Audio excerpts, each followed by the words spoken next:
Are you thinking of planning a visit to Key West, Florida, but quite frankly aren't sure where to start when it comes to planning a trip? Whether or not you're new here, welcome to the Megan Moves channel, where I like to help you make the most of your travels. And in today's video, I'm going to be sharing with you 10 things that you need to know before visiting Key West, Florida. So let's go ahead and get right on into it. Item number 1 here on the list pertains to actually getting to Key West, Florida, and we're going to be talking about the Overseas Highway.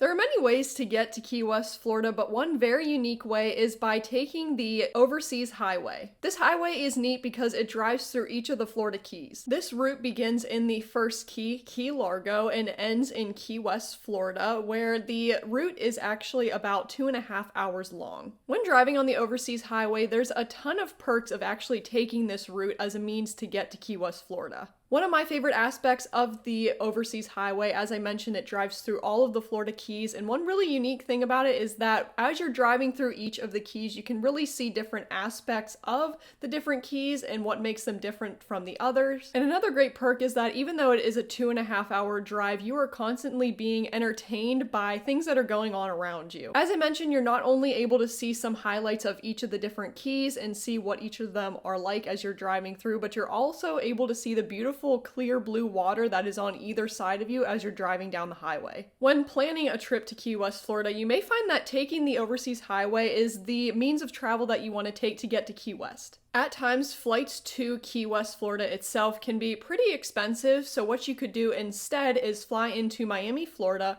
rent a car, and then get to Key West, Florida via the Overseas Highway. The drive from Miami to Key West, Florida itself is about a 3.5 hour drive, but as you're driving through, you can stop and see different highlights throughout the keys. So if you're traveling to Key West as a family, this may be a fun mini road trip option that could entertain the whole family and allow you to see a different side of all of the keys and not only just Key West. Item number 2 here on the list is another travel thing when it comes to prepping a trip to Key West, Florida, and we're going to be talking about hotel prices. Now, the first thing you may notice when planning a trip to Key West, Florida is that when you're looking at lodging, the price of lodging can quickly eat up your vacation budget. Hotel prices can tend to be pretty pricey, but there are some other options if you aren't looking to spend a lot of money on lodging when in Key West.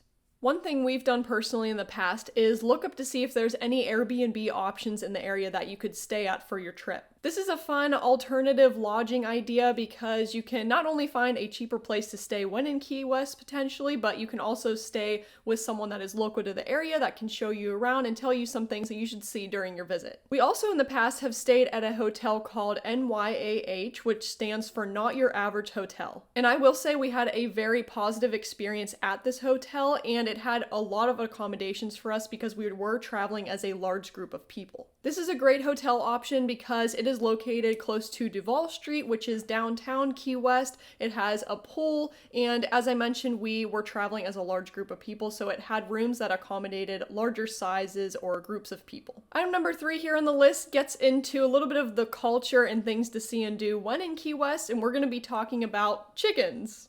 And I know what you're wondering how in the world do chickens relate to Key West, but actually chickens make up a huge part of the Key West culture. When in Key West, I guarantee that you will see at least one stray chicken that is roaming around the area. Honestly, I'm not sure where the chickens originated from when it comes to Key West, but I read somewhere somebody described the chickens as noisy and colorful just like Key West. Now, chickens in Key West are very similar to seagulls at the beach or pigeons in New York City. They are just another little bird that roams around the area and that you can expect to see when in Key West. I personally enjoyed seeing the chickens when in Key West because I thought it was another fun and unique little addition to the Key West culture. So it's important to know that that's something that you can expect to see when on your trip to Key West. When in Key West, there's a lot of different tourist attractions that you can check out while in the area, but there's one that I definitely wanted to bring to your attention, and that is the Southernmost Point Buoy. The Southernmost Point Buoy is an anchored concrete buoy in Key West, Florida that marks the southernmost point of the continental United States. Also from that point, you are 90 miles away from Cuba. This is a really fun and unique landmark to visit as a family and a fun way to say that you've been to the southernmost point of the US. However, remember how I said that it was a tourist attraction? This area can get pretty busy since it's a tourist attraction,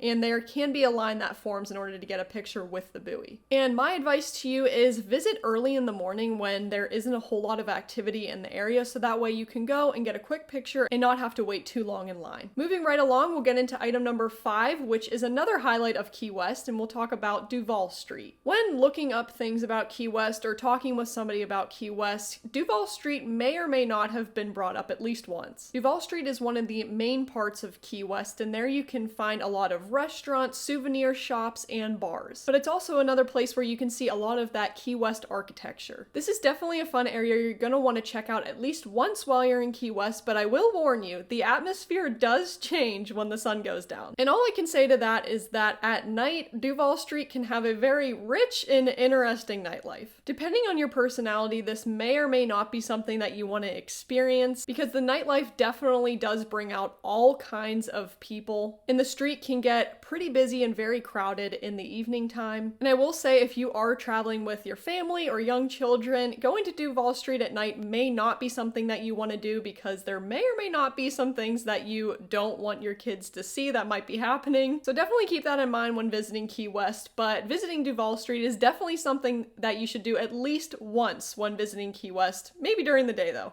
Item number 6 here on the list is one of my family's favorite aspects of Key West, and we're going to be talking about Matheson's. Now, anytime that we go to Key West, we visit Matheson's at least once on our visit. Matheson's is a really great dessert and candy shop that offers key lime pie, large cookies, ice cream, and other assorted desserts. The staff is very friendly. They have 2 locations in Key West, and the atmosphere is always really fun when going in Matheson's. So if you have a sweet tooth like we do, I highly recommend checking out Matheson's whenever you go to Key West. Now we'll move into item number 7 here on the list, where we're going to be talking about some tourist spots. As I mentioned before, when in Key West, there's a lot to see and do. The area definitely has a lot of rich history, and with that comes the preservation and display of that history. I won't be going into too much detail about some of these tourist spots, but there were definitely some attractions that we checked out when we were visiting Key West, Florida, that we personally enjoyed and that I thought that I'd bring to your attention. And those are the Ernest Hemingway Home and Museum, Harry Truman's Little White House, and the US 1 Mile Zero marker. Item number 8 here on the list I threw in for all of the outdoorsy people that are going to be visiting Key West, Florida, and here we're going to be talking about fishing charters. One thing Key West is known for is for its world-class fishing. And I will say that if you are even the slightest bit interested in fishing, you definitely need to plan a fishing charter when in Key West. On these fishing charters, there's a variety of fish that you can go for. On the fishing charters that we had gone on in the past, we first started out catching some fish that we were able to take home with us, such as some snappers.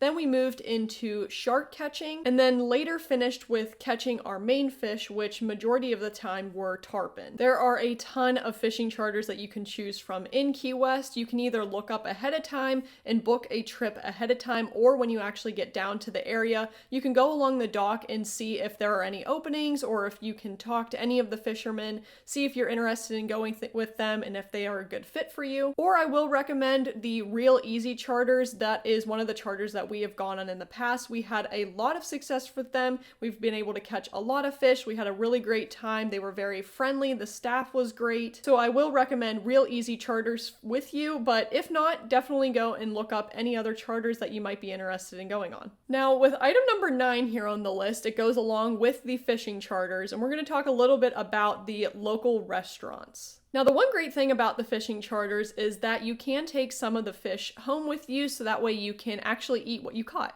And another very unique thing is that a lot of the restaurants on the docks, after you get off of your fishing charter, if you take your catch of the day to the restaurant, they will actually cook it up for you and serve it to you as a meal. This is a really great meal option and also a really fun way to eat what you caught on your day at the fishing charter. Now, with these meals, you can ask the restaurant to prepare the fish however you'd like, and usually they throw in a side or two with your meal. This generally costs $10 to $15 depending on where you actually go to take your fish to eat. Now, I will recommend one of our favorite places to eat in Key West and where we like to take our catch of the day, and that is at Turtle Crawls. It's really great because the restaurant is right on the dock. It's very fun. It has a great atmosphere. The food's really great, and in the evening they even have turtle races, which is a really fun thing to see. And we've made it to item number 10 here on the list, which is a really great aspect of Key West, and we're going to be talking about the sunset.